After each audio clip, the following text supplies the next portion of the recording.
పవన్ కళ్యాణ్ గారు రీసెంట్‌గా ఈ యొక్క తెలంగాణ, ఆంధ్ర అని చెప్పేసి ఏదైతే దిష్టి గురించి మాట్లాడారో అది పెద్ద ఎత్తున ఇప్పుడు రాజకీయ పరంగా కూడా రాజకీయ నాయకులు కూడా దాన్ని చాలా పెద్దగా చేస్తూ ఉన్నారు. ముఖ్యంగా తెలంగాణలోని కాంగ్రెస్ నేతలు, బీఆర్ఎస్ నేతలు. సో ఇప్పుడు ఏంటంటే అసలు చాలామంది కూడా ఏమంటున్నారంటే అసలు పవన్ కళ్యాణ్ గారు ఏ ఇంటెన్షన్‌తో అన్నారో ఏంటి అనేది ప్రజలకు తెలుసు, ఆయన ఫ్యాన్స్ తెలుసు. అనవసరంగా రాజకీయ కోణంలో రాజకీయ స్వలాభాల కోసం దీన్ని పెద్దగా చేసి చూడకండి, ఫస్ట్ మీ పనులు మీరు చూసుకోండి అని చెప్పేసి కొంతమంది చెప్తూ ఉన్నారు. సో దీనికి మీ అభిప్రాయం ఏంటి?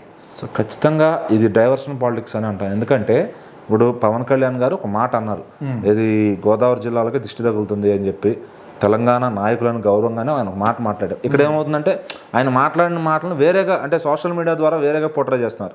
ఇక్కడ ఒక పక్కన గ్రామ పంచాయతీ ఎలక్షన్లు జరుగుతున్నాయి తెలంగాణలో.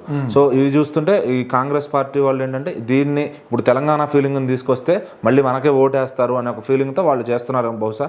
సో కోమటిరెడ్డి గారు ఆ మాటలు మాట్లాడారు, ఏమని పవన్ కళ్యాణ్ సినిమాలు ఆపేస్తాం, సో మనము చేసే ఫీల్డ్లో దానికి మనమే రాజు అనుకుంటే అంతకన్నా అమాయకత్వం ఉండదని చెప్పి బీఆర్ఎస్ నేత జగదీష్ రెడ్డి గారు ఏదో వ్యాఖ్యలు చేశారనమాట. సో ఆయన ఏంటంటే ఇప్పుడు ఆయన తరపున ఆయన మాటలు, ఆయన బీఆర్ఎస్ పార్టీ తరపున ఆయన మాట్లాడాలి కాబట్టి దీనివల్ల ఇప్పుడు కోమటిరెడ్డి లాంటి వ్యక్తులు మాట్లాడటం వల్ల అది బీఆర్ఎస్ పార్టీకే మేలవుతుంది. మీకు మేలవుతుంది అనుకుంటే తప్పే.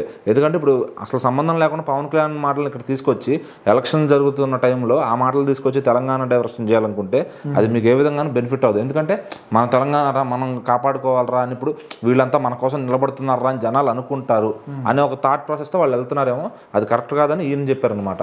సో అలా చేయడం వల్ల కూడా మాకే ఉపయోగపడుతుంది. ఎందుకంటే అప్పుడు తెలంగాణ గురించి ఆలోచిస్తే మేము తెచ్చాం కాబట్టి మా సైడ్ ఆలోచిస్తారు జనాలు, మీ సైడ్ ఆలోచించరు, అది కూడా మీకే గండుపడుతుంది. అసలు పవన్ కళ్యాణ్ లాంటి సినిమాని మీరు ఎట్లా ఆపుతారు, ఫ్యాన్స్ ఎట్లా ఉన్నారు చూశారు కదా. సో సోషల్ మీడియాలో కూడా వాళ్ళు గట్టిగా నిలబడ్డారు అనమాట పవన్ కళ్యాణ్ గారి ఫ్యాన్స్. సో ఈయన కూడా అదే అన్నారు, ఇప్పుడు అలా మీరు కాంగ్రెస్ పార్టీ ఏదైతే ఉందో సో దానిలో మీరు ఇట్లా మాట్లాడేసి అందరూ ఒక ఏకపక్షాన్ని అయిపోతే కనుక ఆ ఎలక్షన్లు గెలవలేరు, అది టార్గెట్గా పెట్టుకుని మీరు ఎత్తన అనాలనుకుంటే కనుక అసలు అది మీకే సిగ్గుచేటు అవుతుంది అన్నట్టుగా మాట్లాడారు. సో అండ్ ఆయన మాట్లాడిన మాటలు కూడా సినిమాను ప్రదర్శనలు ఆపేస్తాము. సో ఆయన సినిమాటోగ్రఫీ మంత్రిగా ఉన్నారు, అది ఆయన ఎల్లకాలం ఉంటారో లేదో తెలియదు. సో ఇప్పుడు ప్రస్తుతానికి ఇంకా ఎలక్షన్లు మళ్ళీ పెద్ద ఎలక్షన్లు కూడా వస్తాయి ఇంకో 2 ఏళ్లలో. ఇప్పటికీ 2 ఏళ్ళ దాకా ఏం చేశారు అని చెప్పి కూడా నేను క్వశ్చన్ చేస్తున్నారు అనమాట. 2 ఏళ్లలో మంత్రులందరూ ఏం చేశారు, సో మీరున్న దానికి మీరే రాజు అనుకుంటారా అనే విధంగా ఆయన మాట్లాడారు. సో మరి ఇటు బీఆర్ఎస్ వాళ్ళు కూడా ఎలక్షన్ల కోసం వాళ్ళ ప్రయత్నాలు వాళ్ళు చేస్తూ ఉన్నారు. ఇదేంటంటే ఒక స్టేట్ రాజకీయం జరుగుతున్నప్పుడు అసలు పక్క స్టేట్లో ఉన్న డిప్యూటీ సీఎం గురించో లేదంటే సినిమా హీరో గురించో వీళ్ళు ప్రస్తావన తెస్తే ఎవరికి లాభం అనే అంశంపైన ఇప్పుడు మొత్తం ఎలక్షన్లు జరుగుతున్నాయి అనమాట. సో మరి దీనికి మాట్లాడిన మాటలు పవన్ కళ్యాణ్ గారి ఫ్యాన్స్ ఒకవేళ ఇక్కడ ఉంటారు తెలంగాణలో కూడా, మరి ఆయన నైజాంలో ఎంత మంచి కలెక్షన్స్ వస్తే తెలిసిందే, మరి వాళ్ళందరూ అక్కడ గండి కొట్టే అవకాశం ఉందంటారు, అది కూడా ఆలోచించాలి మనం. సో దానివల్ల ఎవరికి మేలు జరుగుతుంది. ఈ టైంలో నెగిటివిటీ పెంచుకోవడం అవసరమా అని అందరూ చెప్తున్నారు.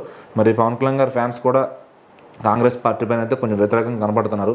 సో అది ఎటు దారి తీస్తుంది, ఈ గ్రామ పంచాయతీ ఎన్నికలు ఏవైతే ఉన్నాయో అవి ఎటు దారి తీస్తాయి, ఎవరు గెలుస్తారు. సో ఇప్పుడు గెలిస్తేనే మళ్ళీ పదవి అనేది వాళ్ళకి అలంకారంగా ఉంటుంది. అంటే ఏదైతే ఫామ్లో ఉన్నట్టు గెలిపించుకోకపోతే చాలా అంటే చాలా కొంచెం తలదించుకునే పరిస్థితి వస్తుందన్నమాట. గతంలో కూడా ఏపీలో రాజకీయాలు జరిగినప్పుడు వైఎస్సీపీ హయాంలో టీడీపీ సీట్లు గెలిచారు. ఇంకా అప్పుడు అర్థమైపోయింది వీళ్ళని ఇష్టపడట్లేదు జనాలు, వీళ్ళని దించేస్తానికే గ్రామాల్లో అండ్ గ్రౌండ్ లెవెల్లో ఫిక్స్ అయ్యారని. సో ఇక్కడ కూడా అదే జరిగే అవకాశం ఉందన్నమాట. ఇప్పుడు పవన్ కళ్యాణ్ గారిని గెలుక్కుని ఈ టైంలో మంచి పాజిటివ్గా వెళ్ళాలి, అవసరమైతే పవన్ కళ్యాణ్ గారిని కలుపుకుని వెళ్ళాలి. కానీ మనం ఆయన మంచి వ్యక్తి అని చెప్తే ఇంకో 10 మంది అభిమానులు ఓటేస్తారు. కానీ సో ఆయన గురించి చెడుగా చెప్పి చెడు చేస్తే అది ఎవరికి కూడా బోనస్ అవ్వదు. ఇంకా వాళ్ళు మాట్లాడటం వల్ల వీళ్ళకి ప్లస్ అయ్యే ఛాన్స్ అయితే ఉంది. మరి వీళ్ళిద్దరికి కాకుండా బీజేపీకి కూడా ప్లస్ అయ్యే ఛాన్స్ ఉందన్నమాట. ఎందుకంటే పవన్ కళ్యాణ్ గారు వాళ్ళకి అటు సపోర్ట్ ఉంది కాబట్టి. సో మరి ఈసారి ఒక మంచి హోరాహోరీగా అయితే సాగుతున్నాయి అనమాట కోళ్ల పందాలు జరిగినట్టు. మరి ఇక్కడ డిసైడ్ చేస్తుంది నెక్స్ట్ టైం కాంగ్రెస్ ప్రభుత్వం ఉంటుందా ఉండదా. ఇక్కడ గెలిపించుకుంటే కనుక వాళ్ళు నెక్స్ట్ టైం కూడా వాళ్ళు ఇంకో 10 ఏళ్ళు వాళ్ళని ఎవరు దించలేరు అనే ధీమైతే ఉంటుంది. ఇక్కడ కానీ ఓడిపోయారంటే అది మొదలు ఇంకా వాళ్ళ పతనానికి అనుకోవచ్చు.